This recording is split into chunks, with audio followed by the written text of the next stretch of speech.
So next, I wanted to tune into Breonna Taylor's boyfriend's lawyer. I caught a couple interviews with this guy, and I feel like he really put it in a really good way. Police were justified in shooting because they say your client shot first. What do you say to that? Well, in every other situation in Kentucky, a justification of self-defense is determined by a jury, and it should be in this case as well. When we start letting elected politicians determine by prosecutorial fiat who should be charged and who shouldn't, then we are going down a very dangerous road. It is the exact opposite of way our criminal justice system should work, and unfortunately, it happens oftentimes in police shooting cases that the prosecutors say, well, the police were acting in self-defense. The police do not have any higher right to self-defense than any ordinary citizen does in Kentucky. Yeah, because, Stephen, isn't your client saying he was acting in self-defense? When you listen to his 911 call, he clearly didn't know that they were police officers. Absolutely not, and that is why the case was dismissed against him, was that he was reasonably acting in self-defense, and he's in his own residence, so he has a presumption that he's acting in self-defense. We've got a dozen neighbors who were interviewed by police as well, who said they never heard the police announce that they were police. There's no question they were beating on the door, but they never announced as police. Attorney General Cameron said, well, the two police said they announced. So we're going to start taking the word of the targets of the investigation as exculpatory. But they also said, Stephen, they also said they had a witness who said that they heard the police announce themselves. Yes, and that witness, Gail, was interviewed by the police 3 days after this happened initially. And he stated, I did not, exact words, did you hear them announce as police? He said, I never heard anyone announce as police. He was subsequently interviewed 2 more times over the next month by law enforcement, LMPD law enforcement, and he eventually says, yeah, I may have heard them announce they were police. In fact, I saw a uniformed police officer. That's after the shooting had already occurred. There seems to be some confusion, too, Stephen, about the ballistics in this case. What do you know about that? What the ballistics shows in this case? Well, I know the ballistics done by... I know what the ballistics done by the Kentucky State Police show, and that it was whether or not Kenneth Walker's shot hit Sergeant Mattingly.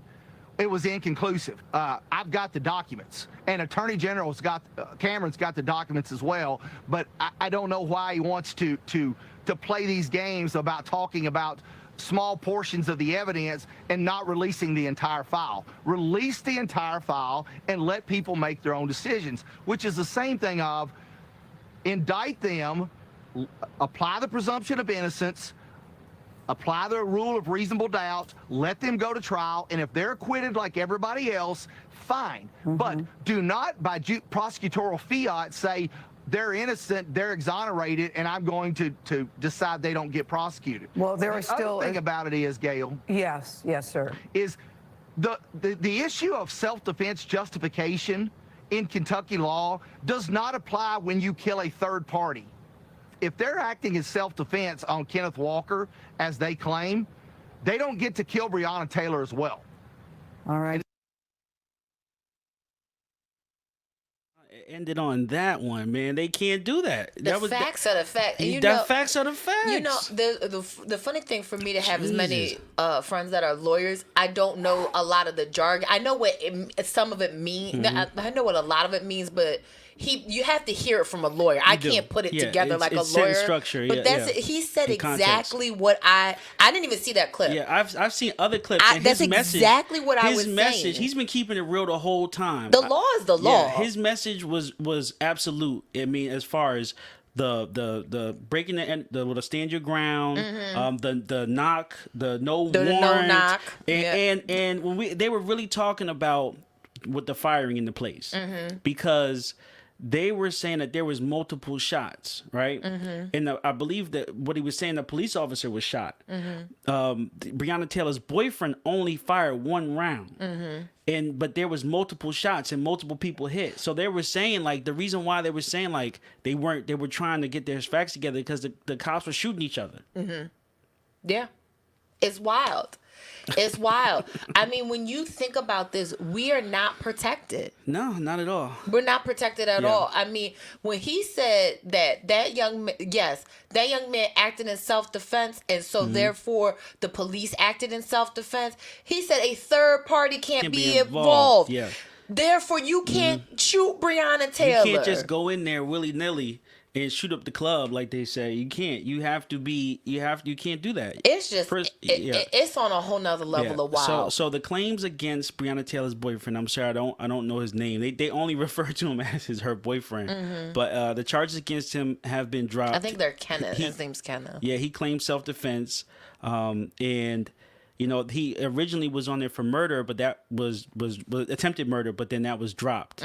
So now he's actually suing the police department. As he should. As he should. The family of Breonna Taylor did get that $12 million settlement, and that was by I want to call him now the celebrity attorney, Benjamin Crump. I might not be saying his last name right, but Crump. But he's really you guys know him if you see him. Yeah, he's been on every single one of these cases. And I wanted to mention his name because that's what we need. Yeah. Somebody to stand up and put their skills to use and say, listen. He gets flued out. Let's talk about wherever this. The problem is, he's there. And he doesn't even really look like the high class lawyer. But he's a high class lawyer. He's a real high class lawyer. You know what he looked like? He looked like he lived through the civil rights era. That's that's exactly what he looked like. He get the job done. He ain't here to play. Huh? That's what I'm saying. Somebody's he uncle. Ain't here for the play. And so I'm very thankful for him for just being stand up in all these situations as far as due diligence. That's a word right there that a lot of people don't have. Do your work, do your research, and get to the bottom of these things. Know your rights. Know your rights is important. I had posted,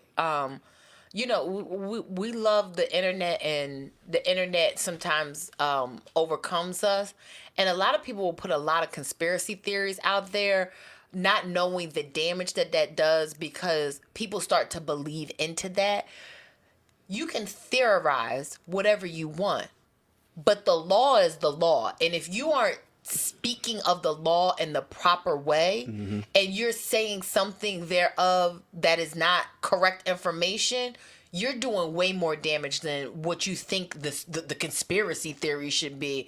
A lot of people don't even know their Miranda rights. No, they don't. There needs to be and so a class called law. I can't even talk. I can't even have a dignified conversation with somebody that doesn't even know how legislation is passed. Right? Yeah, there needs to be classes. You missed the bill on Capitol Hill. Called law. Yeah, come on. And practical law, right? Applications of law. Everybody's these poli-sci. Let's just forget the poli-sci and go straight into law, knowing your rights, absolutely, protecting yourself in situations, and applications of the law.